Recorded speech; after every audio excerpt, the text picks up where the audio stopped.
नमस्ते सबैमा।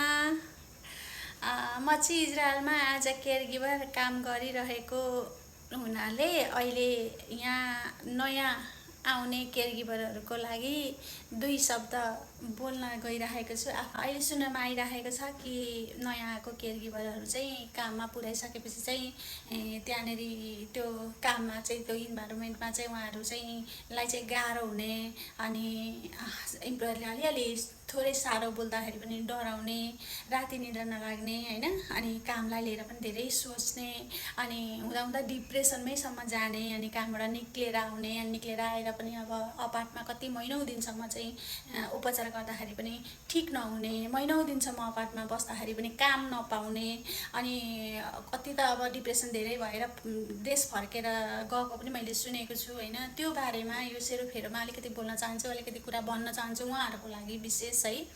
हामी जब यो यहाँ आउने भिजा एप्लाई गर्छौँ हैन, त्यति बेला त्यो टाइम के कति एउटा युद्ध लडे जस्तो हुन्छ के, त्यतिखेर पनि राति निद्रा लाग्दैन है। भिजा अब कति थोकमा कति कुराहरू जुटाउनु पर्ने हुन्छ, कतितिर जानुपर्ने हुन्छ हैन। मेडिकलमा त्यस्तै प्रब्लम हुन्छ, कति धेरै खोज्छ, मेडिकलमा पनि एउटा सानो कुराले पनि अड्किन्छ है। अनि त्यतिखेर पनि कत्रो चाहिँ हामीलाई टेन्सन हुन्छ।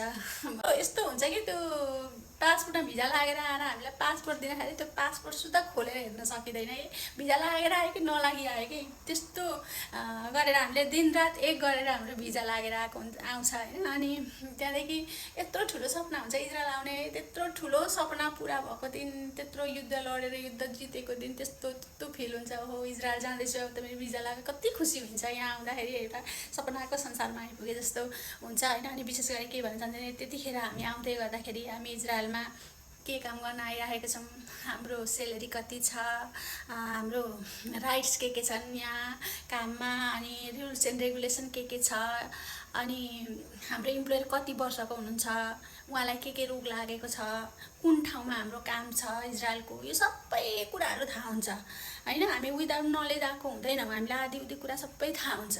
अनि यहाँ आइसकेपछि तपाईँहरूलाई त्यो काममा लगिसकेपछि चाहिँ के हुन्छ, नर्मल माइन्ड बनाउनुहोस् क्या। काममा जाने बेलामा घर लग्दाखेरि तपाईँ एउटा घरमा जाँदै हुनुहुन्छ, त्यहाँ चाहिँ अब एकजना आबा हुनुहुन्छ कि इमा हुनुहुन्छ कि, या आबा इमा हुनुहुन्छ कि हैन, दुईजना हुनुहुन्छ भने पनि केही छैन। त्यहाँ पुर्याइसकेपछि तपाईँलाई डराउने के को हुन्छ भन्नु त, तपाईँ काम गर्न जानुभएको, तपाईँको सेलेरी फिक्स हुन्छ, मन्थली काम गरिसकेपछि तपाईँको पैसा आउँछ, तपाईँ लाखौँ खर्च गरेर आउनुभएको छ यहाँ हैन। अनि यहाँ आएपछि चाहिँ तपाईँहरू किन आफूलाई सम्हाल्न सक्नुहुन्न, तपाईँहरूले आफूलाई सम्हालेर दरो बनाएर निडर बनाएर तपाईँहरू काम गर्नुहोस्। तपाईँहरूलाई कसैले कुट्दैन मार्दैन इजरायलमा हैन। हदै भए तपाईँले अलिकति धेरै काम गर्नुपर्ने हुन्छ। आबाको लागि आउनुभएको छ भने इमा आबा हुनुहुन्छ भने इमाको पनि गरिदिनु पर्ने हुन्छ, त्यो मैले पनि गरेको छु हैन। अब हप्तामा एक दिन घर सफा गर्ने छ भने तपाईँलाई 2-3 दिन लाग्न सक्छ हैन, तर त्यो हेभी काम होइन। तपाईँ नयाँ हुनुहुन्छ, तपाईँ आफ्नो माहौल बनाउन जानुभएको हो नि त सुरुमा त, त्यहाँ तपाईँले माहौल बनाउनु पर्यो नि त। तपाईँले कस्तो माहौल बनाउनुहुन्छ त्यहाँ, तपाईँहरू उसले जे भनेको पनि मान्नुहुन्छ कि तपाईँहरू आफ्नो राइट्सभित्र रहेर मेरो ड्युटी चाहिँ यो मात्रै हो, म यो मात्रै गर्छु भन्ने सोच्नुहुन्छ। यो दुइटै कुरा तपाईँमा डिपेन्ड छ। यदि तपाईँ मेरो ड्युटी यो होइन, म यो ड्युटी गर्दिनँ भनेर तपाईँले भन्नुभयो भने उनीहरूले यसले ड्युटीभन्दा बाहिरको काम गर्दैन भन्छन्, भन्दैनन्, लाउँदैनन्। तर तपाईँ उनीहरूले जे हराए पनि गर्न थाल्नुभयो भने उनीहरूले तपाईँलाई जे पनि हराउँछन् हैन। र सुरुमा मान्ने हो, सुरुमा चाहिँ हुन्छ गर्छु भनेर गरेर पछाडि गर्दिनँ भन्नु मिल्दैन फेरि हैन। त्यो भएर एउटा कुरा के छ भने सबैभन्दा ठुलो पीर, सबैभन्दा ठुलो टेन्सन भनेको बोल्न सकिएन भने हुन्छ। बोल्न सकेन भने आधी रातमा पनि मैले यो भनेको भए हुन्थ्यो, मैले यो जवाब दिएको भए हुन्थ्यो, मलाई यस्तो भन भन्छ, त्यो कुराले यहाँ पनि घर गर्छ यहाँ पनि घर गर्छ। सोच्न एकदम दिमाग हुन्छ, निन्द्रा लाग्दैन त्यो कुराले, धेरै रातिसम्म सोचिन्छ हैन। त्यो भएर आफ्नो स्ट्यान्ड लिन सिक्नु। त्यहाँ गइसकेपछि नडराउनु, तपाईँलाई ड्युटी थाहा हुन्छ, मेरो यो ड्युटी बाहिरको काम म गर्दिनँ भन्न तपाईँले पाउनुहुन्छ। तपाईँलाई खाना टाइममा दिँदैन, खाना राम्रो दिँदैन, अथवा तपाईँले चाहे जस्तो खानेकुरा खाना दिँदैन भने पनि तपाईँले कम्प्लेन गर्न सक्नुहुन्छ। तपाईँ नयाँ हुनुहुन्छ, तपाईँलाई काममा चाहिँ तैँलेको काम गरेको भएन भनेदेखि म नयाँ छु, म सिक्दैछु भन्ने हो, तपाईँले भन्ने हो, तपाईँले बोल्ने हो। बोल्नु भयो भने तपाईँको मनमा कुरा खेल्दैन, बोल्नु भएन भनेदेखि तपाईँको त्यही कुराले तपाईँलाई घर बनाउने हो। त्यही भएर आफ्नो स्टाइल लिन सिक्नुहोस् हैन, आफ्ना कुराहरू राख्न सक्नुहोस्। तपाईँलाई कसैले कुट्दैन मार्दैन यहाँनिर होइन। इजरायलको मान्छेहरू धेरै राम्रो छन्, कुनै कुनै हुन्छन् अब त्यो जसले भोग्छ उसलाई थाहा हुन्छ होइन।